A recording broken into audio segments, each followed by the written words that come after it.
So what's the difference between consensual degradation and emotional or psychological abuse? There is a chasm of difference between the two. And I've actually done a couple videos about it. I would give basically 4 big differences. If we're really to just, what is the line? How can we tell what is the line between something that's desired and consensual and something that's really, really toxic and abusive? How can we tell the difference? When it comes to emotional or psychological abuse versus consensual degradation, here are the 4 main points that I see. The first one, the submissive knows a clear start and end. The submissive knows this is a degradation scene. This is degradation play. There's a fixed start and end to it. The submissive knows this is play now. When it's abuse, it's just, I feel shitty about myself. I'm constantly demeaned or judged or criticized or condemned or picked apart. There is no clear start and stop. There is no clear line of demarcation that says we are starting play now, because there isn't play. It's just abuse. So that would be the first thing. The second one is the sub fully consents to the consensual degradation and enjoys it. And I put enjoys it because this is something that I think is crucial to segregating it from abuse. Is the submissive has to be drawn to it themselves. They have to be into it themselves. It would be really, really toxic and potentially detrimental long term for you as a dominant to just degrade and belittle a submissive who might consent to it but doesn't enjoy it. You can have really codependent submissives that give their consent to their dominant when they probably shouldn't.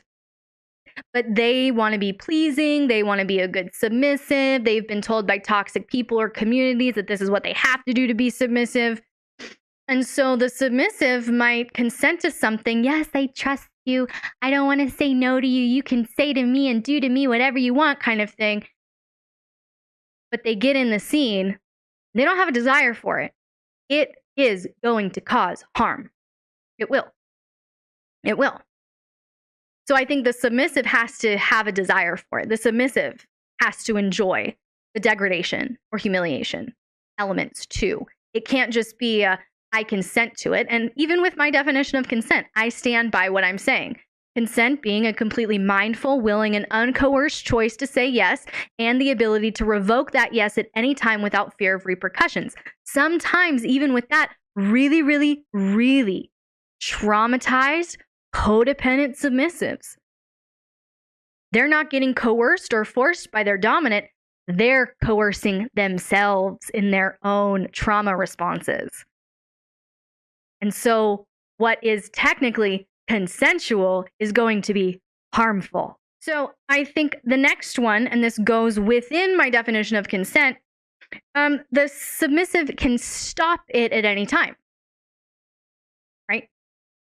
The ability to revoke that yes at any time without fear of repercussions. I think part of it is the submissive knows that. Part of what separates consensual degradation to really toxic, abusive things is the submissive knows that it can end whenever they want it to end.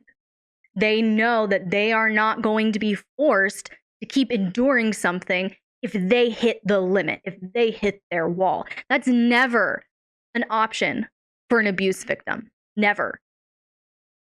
The abuse victim never feels like I have power here and I can get this to stop at any time.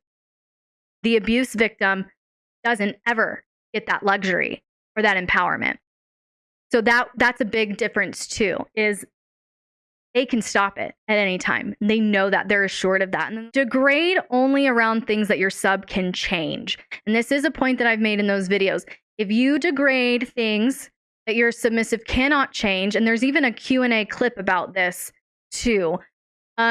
If you degrade around things that your submissive cannot change, all you're doing is damaging their self-confidence. And that can become very, very toxic. So even if, and this is a question that came up before about small rooster humiliation, which is a very common fetish within the femdom community, there's a way to degrade around it without attacking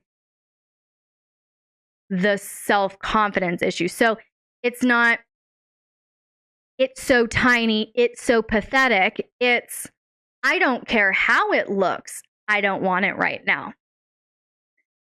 It's, you think that impresses me? You think that swinging that thing around impresses me? Shh, get behind me, boy. It's more of a, we are humiliating around the presence of the rooster. We're not humiliating the rooster itself. We're not humiliating qualities of the rooster. We're humiliating around the fact that the rooster is involved. Does that make sense? Does that make sense? And why I said this is I kind of flipped it for the ladies, and I said, ladies, if you were in a scene and you were into humiliation, and let's say you are more petite with your ladies, and the dominant starts going after and degrading and humiliating your girls.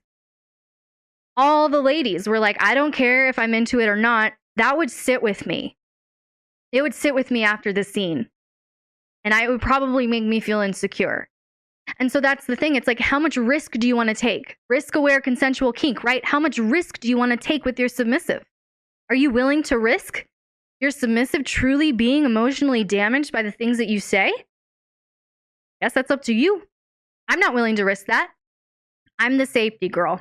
I'm not the risk girl. Safety, safety, safety. So those are basically my 4 criteria that separates consensual degradation between emotional and psychological abuse.